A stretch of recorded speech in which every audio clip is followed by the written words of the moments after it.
Hello everybody, welcome back to Momo vs. MTG. Today I'm taking a look at a viewer submitted deck on Giada, Fount of Hope. He recently built a commander deck that is Angel Tribals and said, hey, you want to take a look at it? Are there any changes you make to it? What do you think about it? And that's the kind of stuff I love to do. So without further ado, let's jump right into this. And I will say off the bat, this deck looked pretty well rounded overall. I didn't have too many things that really stood out to me and the plan it wanted to do. We'll play a whole bunch of angels while diving into some sub themes in that matter. But there are a couple things that stood out to me and maybe a couple changes I would make. And again, this is all personal opinion. Run the deck however you want, add the cards, remove the cards, but this is just a couple things I saw that maybe might be okay for maybe a side grade or something that stood out to me. So without further ado, let's take a look at the commander, right?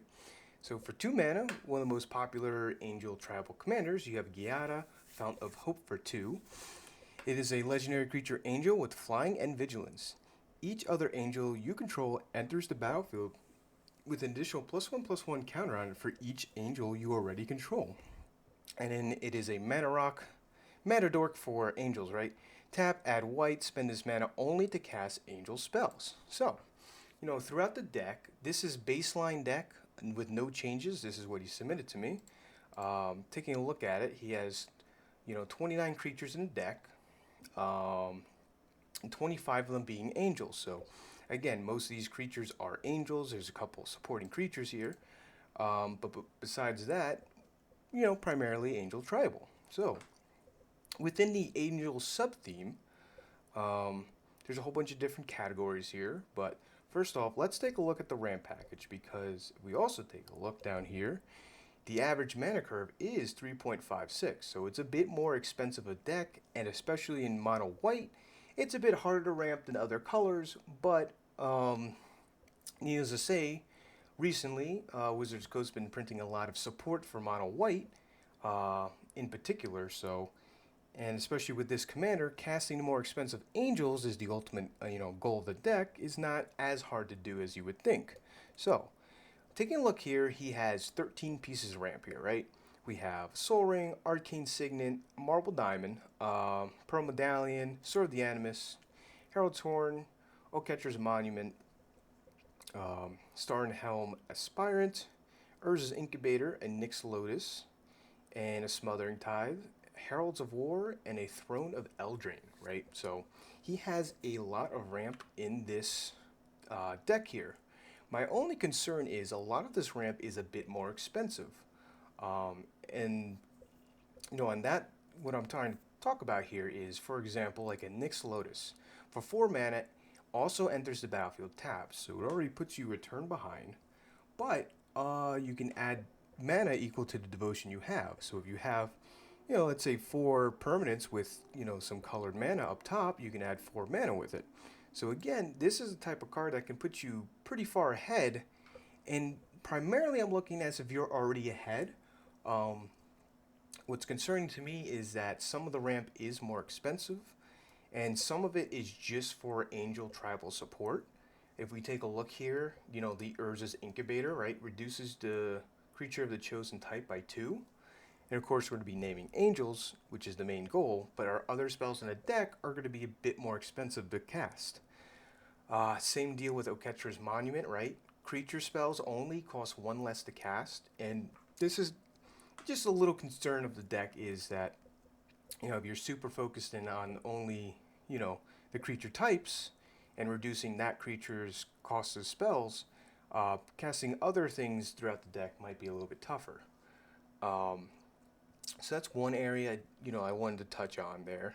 And again, most of these are like side grades. There's a couple, outliers again, but, side grades like a Marble Diamond, and there's Battlefield Tapped.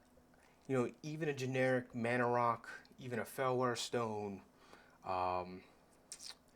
you know, any type of Mana Rock that's even cheap, produce colorless, Thought Vessel, comes in untapped, could go a bit further, but I do understand that the color requirements are pretty intense in this deck, so I understand why he would want to put in,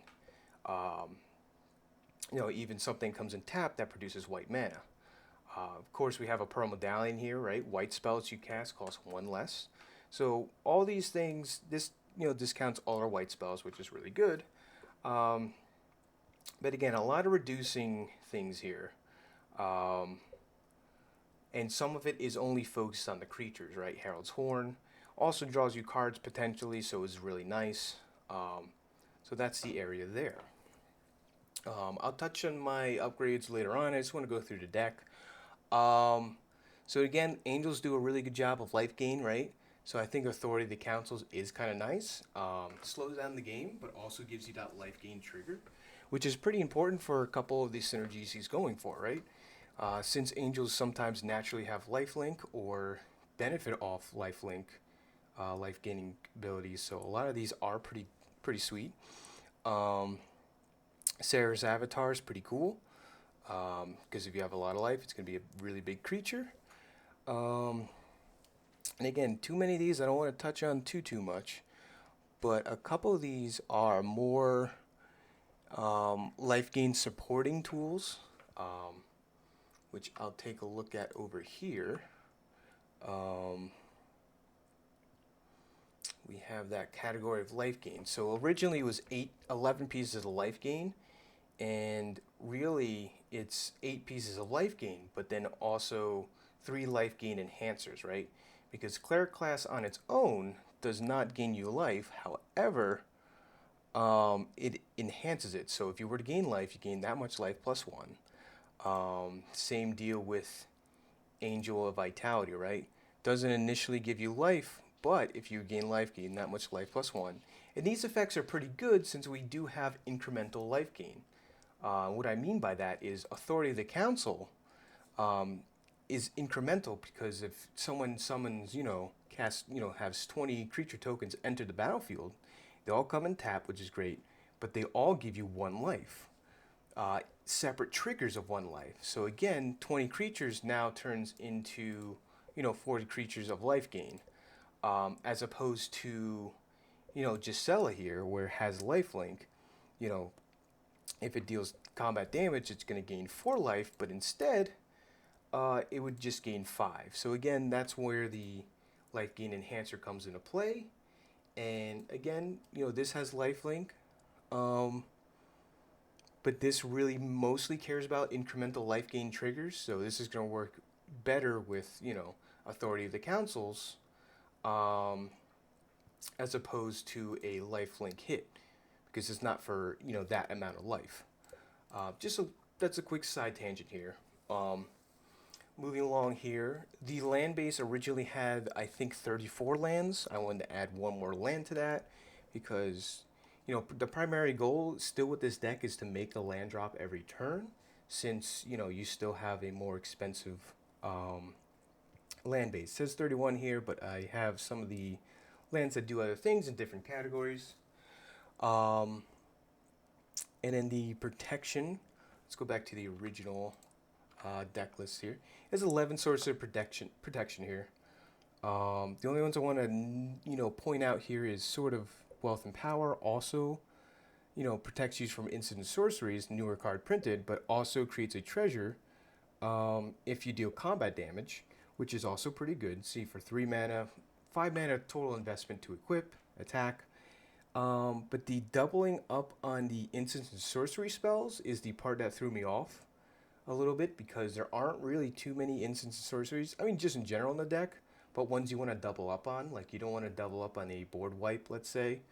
I mean, doubling up on a Swords of Plowshare, that's kind of nice. So, that would be a reason to keep it in deck. That's just something that pointed out to me that was a little strange. But he has tons of protection here, which may be a little over the top for me. However, if you like your protection, keep it in.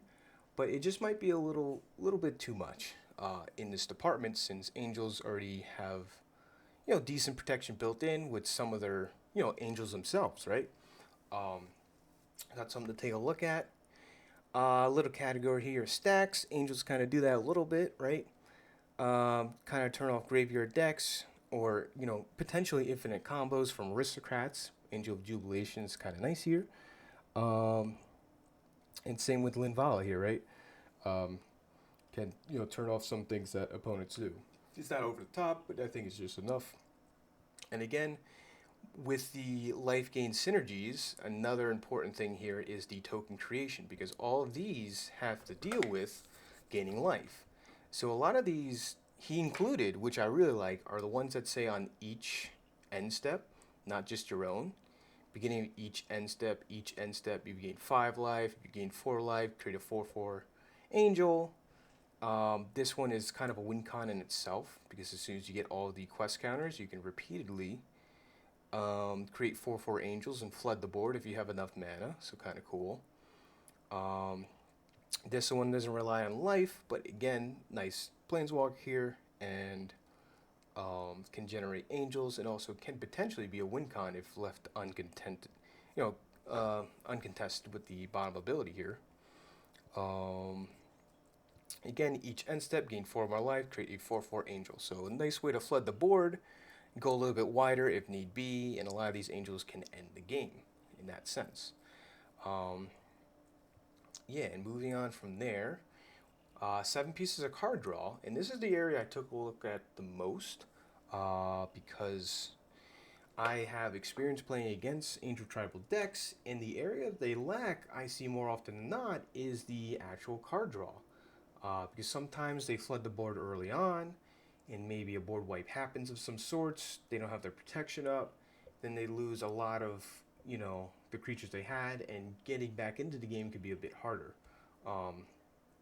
So he does have some decent card draw, but this is an area I want to take a look at, maybe add some more. So the card draw here is pretty good.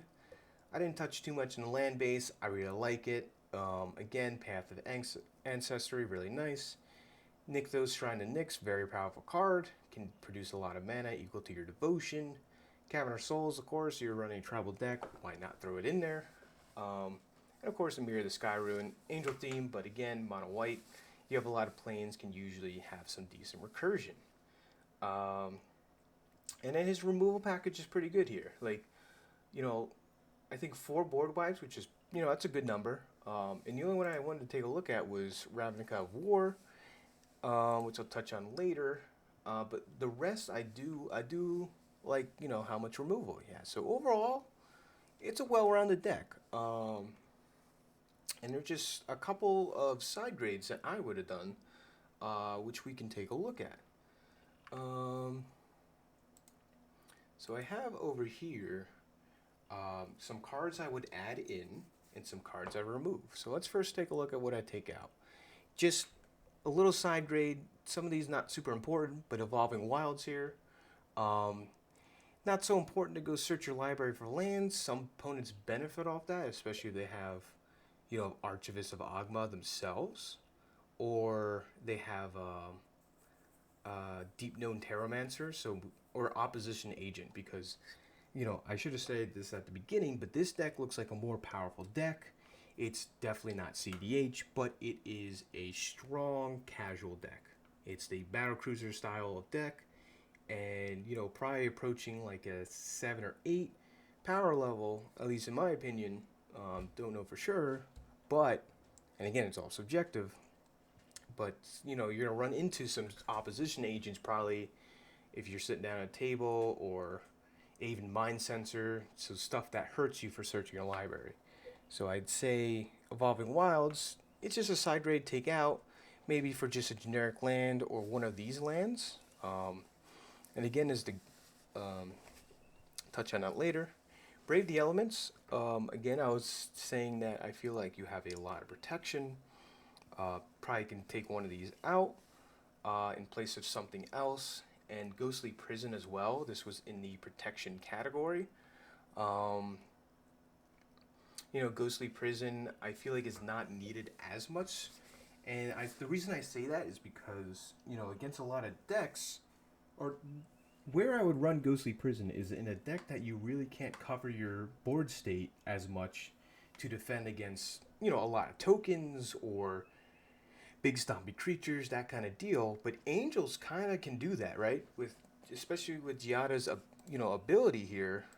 They're going to buff all the creatures coming into the battlefield, and most of the Angels have flying, so you can deal with a lot of threats. The only stuff you can't deal with is maybe unblockable or if they go super wide. However, a lot of your angels also have life links, so your life total is not something to be too concerned about in needing to run a ghostly prison, so I'd take that out, probably for sure. And the rest of these are mostly side grades, like Dawn of Hope here. Whenever you gain life, pay 2 if you do draw a card. This used to be one of the best card draws in mono white, especially in a life gain strategy. Nice little bonus, pay 4, create a token. Just a little expensive, right? That's what this card comes down to in a nutshell, is expensive. So I want to swap that out with something else. Youthful Valkyrie is kind of cute for, 2 mana. So it's a nice early thing you can get down early, grow itself when you play more angels. But I look at this and say, your commander is 2 mana. So usually in turn 2, you want to be playing your commander instead of something like this, right? And again, by that time, you'll be able to cast the bigger angels that you want to, as opposed to a Youthful Valkyrie. Just in my opinion, there's, some other cards you can sneak in, maybe to replace that. Marble Diamond, kind of the same thing I talked about a little bit earlier, is it is a tapped mana rock and just adds white. Probably could find a better fit there. And Sword of Wealth of Power is more subjective, definitely for sure, because there is a lot of upside. I just think that, there might be a better choice here. And a side upgrade you can do. Same thing with Unbreakable Formation. Again, a lot of the protection of your stuff I took out, but replaced it maybe with something else. Nyx Lotus, I think, is a little slow. I think more importantly is to get to add mana early on and keep it that way. So, card I'd swap out. Ravnica of War is a side grade I'm going to do, I think, with, instead of exile, multicolored permanents, which I think it's a bit more rare in the format, because even in a 5-color deck, they may only still have a couple multicolored permanents. Mainly being commanders is something to take a look at, like probably exiles commanders for sure, but a lot of their permanents are still going to be monocolored. Roaming Throne, I think, is, a great card in theory. It's just the type of card that, when you're ahead, puts you more ahead. And especially in this case. Because doubling your triggers of your angels is pretty good. But by the time, this is not an angel itself, first off. But second off, it kind of puts you more ahead than you already are. Because if the angels are coming in with maybe an extra +1/+1 counter, not too big of a deal. I know there's other cards like, Sanctuary Warden, kind of nice with a Roaming Throne. Like, you can come in with 4 shield counters and gain more value that way. And some of these other either enter the battlefield effects or trigger ability effects whenever it attacks. But you don't take super advantage of that in this deck. So just maybe a card for consideration I'd swap out. And Sarah's Avatar, love this card. Yeah, I have it in a couple decks. But it's really, it looks really good on paper, but there's no way to really take advantage of this in the deck, I feel like, because there's no way to, give this maybe unblockable and swing through it with it for a lot of damage. Or, of course, in my Brian Stuntorm deck, I fling it. There's no way really to do that in a deck. It's just usually just a big creature for a big investment that's not really netting you stuff off the bat, and you can't reduce its cost too much with the Angel Tribal stuff. But again, it looks really great when you have a whole bunch of life. It just really isn't, too much of a threat on the board and doesn't have, a lot of impact in my opinion. So with that out of the way, a couple cards I would side grade. And instead, a couple cards I'd add in is Plaza Hero War Room, right? Plaza Hero is a nice card because at 1 mana only casts legendary spells, so already taps for colored mana, especially if you're casting your commander, right? And once your commander's out, you can add mana of any color for anything, but it has a little neat, extra effect on it where you can give legendary creature hexproof and indestructible until end of turn, right? So added So these lands that add benefits to your deck without much cost, which is the extreme upside of running a monocolored deck and having a cheaper commander. Um, because it's an extra, you can hold this up. Other players will know about it. If they decide to exile maybe your Avacyn Angel of Hope, gives indestructible but doesn't get around, exile, sacrifice, that kind of thing. So if they target it with an exile ability, you can give it hexproof and indestructible. Already has indestructible with the hexproof for the exile. If they path it, Swords of Plow is an important feature. And then moving on from that, War Room. This is the part of the card draw I'd like to add in is since you have, a decent amount of, planes already, I think 25 lands is a good number, so you're guaranteed, hopefully, to draw a land every turn.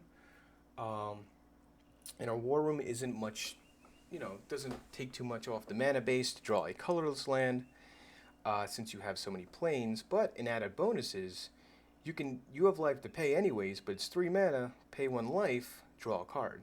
So having options, especially in your land base, to either draw cards, give you protection is really nice.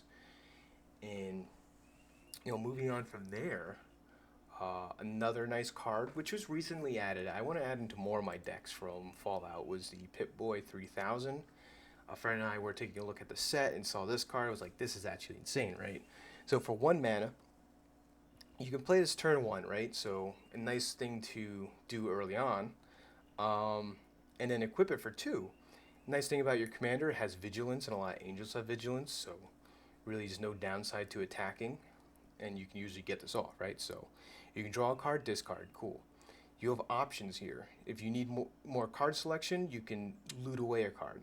Or if you want to make a creature bigger, you can definitely do that. Or the last option is untap up to 2 target lands. It has equip 2, which is, I think, the most powerful ability stapled on that card, right? Because now you can untap your Nykthos Shrine to Nyx if you have it out, generate a ton of mana later on or early on. Basically for 1 mana, 3 mana total, you can have 2 extra lands, 2 extra mana for that turn. You'll be playing stuff probably in your second main phase, but still really powerful. And again, we have an evasive flying vigilance creature. There's almost no downside to equipping this and swinging with it on like turn 3, right? So from there, so again, this is one of the cards I'd side grade for an earlier ramp card. So instead of, Nyx Lotus, I would, maybe take that out, throw Pip-Boy in because it's cheaper ramp. Same thing with Marble Diamond. This could even replace a Marble Diamond, the Pip-Boy 3000. Furthermore, I'll just skip over to Archaeomancer map. I really like this card. It's a pet card of mine, but, enters the battlefield, search up for 2 basic planes, reveal them, put them in your hand, and shuffle. Whenever a land enters the battlefield under an opponent's control, if that player controls more lands than you, you may put a land card from your hand onto the battlefield. So it's a nice way to, again, white has the best catch-up mechanic in terms of ramp. If you're versing a landfall deck, or someone has a lot of fetch lands even, Archaeomancer's map is going to be pretty good. Their myriad landscape away some lands to get more lands.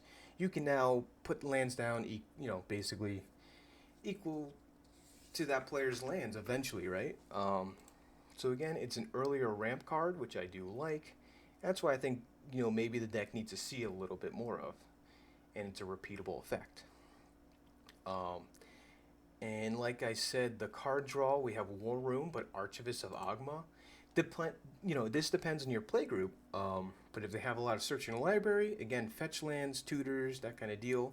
Has the gain life trigger, which has saved me a ton of commander. Also, your deck is wanting to gain life, so helps with that as well. And you get to draw a card at flash speed as well. Really nice. So again, the more fetch lands and tutoring your pod is doing, the better this card becomes. Moving down the list, Conjurer's Mantle came out in March of the Machines. It's came out in like the Sidar, Jabardi, the Night Tribal Precon. I think fits in a lot of tribal decks, especially, has white in it. Why not? Gives a ++1 vigilance, kind of not super important, but whenever a creature attacks, look at the top 6 cards of your library. You reveal a card that shares a creature type with that card. From among them, put in your hand, put the rest in the bottom in a random order. For 3 mana total, 2 to play, 1 to equip. Again, slapping this on your commander has really no downside, right? Pip-Boy, Conjurer's Mantle. You can, now you can dig for more angels and not run out of gas that way. So I think it's a nice thing to have to keep you always prevalent in the game, even if a lot of your creatures get removed. At least you have a fallback plan of some angels to cast later on. Card I've been shoving into a lot of decks is Exercise the Imperfect. I think a bit more, removal that can target anything is really cool, right? 3 mana, exile non-land permanent. Cool. Enchantments, artifacts, creatures. So I like that it covers all the bases, but they incubate X where X is the mana value. So you get rid of a 3-drop, right? Picture this compared to Generous Gift, right? Baseline Generous Gift is going to give you a 3/3 elephant when you destroy a permanent. This is going to give them an incubated token that has 3+3+3 counters on it, right? But they have to pay 2 to transform that artifact into a creature. So even still, you don't give them a 3/3 creature off the bat. They still have to transform it that way. So that's a baseline equal 3 CMC permanent. But again, you could do this for anything. And usually you'll have creatures that can even block that creature if they do decide to animate it. So I think it's a nice fit in the deck, gets rid of a lot of stuff, and the exile is the important part here, right? Gets rid of it for good. For Unbreakable Formation, you have 4 give indestructible effects in the deck, or something like that, between the angels and the instants of sorceries. So I think Clever Concealment might be a bit better. Has Convoke too, right? So creatures can help cast a spell. Each creature you tap while casting a spell pays for 1 mana of that creature's color. So essentially, if you have 4 creatures untapped, this can be a free spell. And then you can phase out any number of non-land permanents. So someone farewells the board, mass exiles, mass sacrifice, a lot of stuff. This gets around it, which is pretty important. That's how this deck really gets blown out of the water. Clever and Concealment kind of turns the tables on that. So I think it's a nice card. I have all the cards here. This is probably the card I would, think on adding the most. And again, couple more things for card draw. Well of Lost Dreams, you have plenty of life gain triggers. This card can kind of go a little bit crazy. Even if, you play this, maybe with, let's say you have 6 mana, you gain 2 life, play this, you're drawing 2 cards. So it's a nice option to refill your hand if you're a little bit lacking that department. This refills it really nice.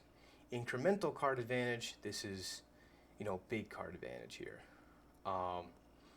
I think this came out in the recent set of Thunder's Junction, Outlaws, for 6 mana. A little more recursion deck isn't bad, because I see here, altogether you have 4. And this is not, a graveyard deck per se, but some recursion is kind of nice, right? So another piece, Angel Indemnity, apologies, for 6. A little expensive, but you return a CMC for less from your graveyard to the battlefield, and it has Encore, so you get value later on, even if it's, killed off. So I really like that. Sunblast Angel is the side upgrade I would have done for Ravnica at War. So instead of exile all multicolored permanents, maybe in a niche board wipe, Sunblast Angels can kind of host some decks. Someone's swung out with all the creatures, destroy all tapped creatures. No downside to you, only upside. So I do like that one. And again, really up to you. And then you have Angels of Ruin, which is nice. A little more target removal.